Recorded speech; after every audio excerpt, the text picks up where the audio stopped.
Assalamu alaikum everyone. In today's video we will talk about a very important concept for grade 6 and 7 which is called transversal lines. So transversal is basically formed when there are two straight lines which are parallel to each other. So these two lines must be parallel to each other, and there is another diagonal line which is intersecting them both. So that is the point where it is said that the transversal is formed. So what are the conditions? I am repeating them again. The conditions for a transversal is that there are two straight lines which are parallel to each other, and there is a third line which is diagonally intersecting these both parallel lines. So then we say that the transversal is formed.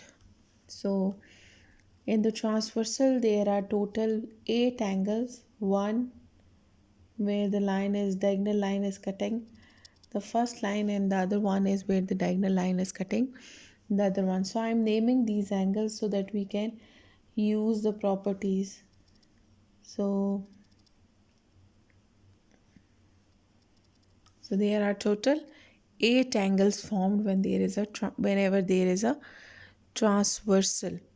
So first there are some properties, some angles which are formed. They have specific names as well. So let's learn them one by one. First is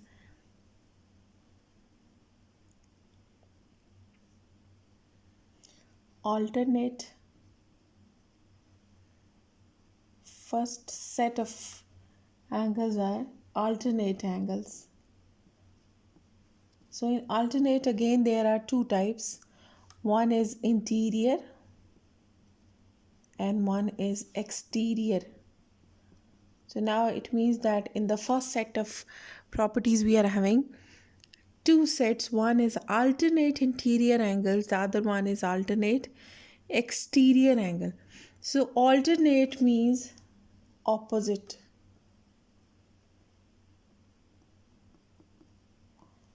So these angles are basically, they should be opposite. If they are interior, so that they must be inside the two parallel lines. If they are exterior, they must be outside of the parallel lines. So let's write them interior angles, alternate interior angles. So these are the four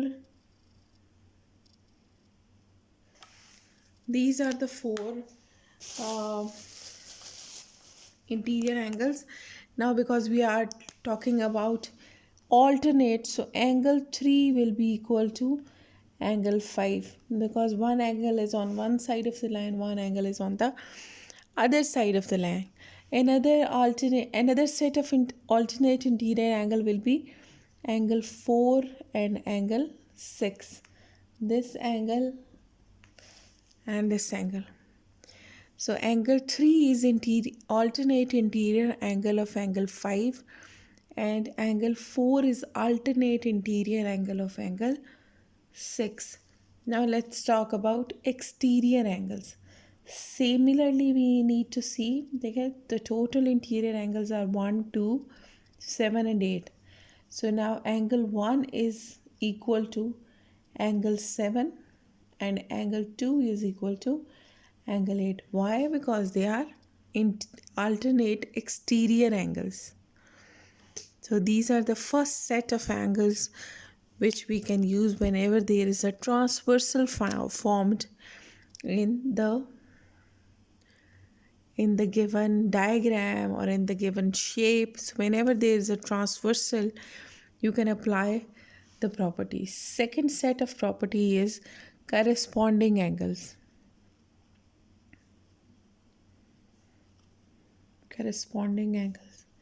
Corresponding angles are basically those angles which are formed at the same place. Like for example, this one is corresponding angle of 5. It makes sense because 1 and 5 both are on the same side and they are on the same location. So now this angle 3 is corresponding angle of angle 7. Why? Because 3 and 7 both are in lower left side of the transversal. Now I'm drawing the other two. This is angle 2 and this is angle 6. So 2 and 6 are also corresponding angles. So same in the same way 4 and 8 are also corresponding angles. So if I write down, there are total 8 angles of transversal. So 4 angles are corresponding angles of other 4. So angle 1 is equal to angle 5, angle 2 is equal to angle 6, angle 3 is equal to angle 7, angle 4 is equal to angle 8. Why? Because they are all corresponding angles. So moving on to third set of the transversal properties. So it's called interior angle. So now we are not talking about alternate, so they must be on the same side. So like for interior angles, if this is a transversal, so interior angles are only, as the name suggests, they are only inside. So this 4 and 5, they are both interior angles of this transversal. So same is the case with the other side, like this angle 3 and angle 6, they are also interior angles. So this is very important that the alternate angles and the corresponding angles deals with all the 8 angles, but interior angles only deals with the 4 angles which are inside the parallel lines. And the second thing which you need to remember is that for the first two angles, alternate and corresponding, the different angles are equal in size.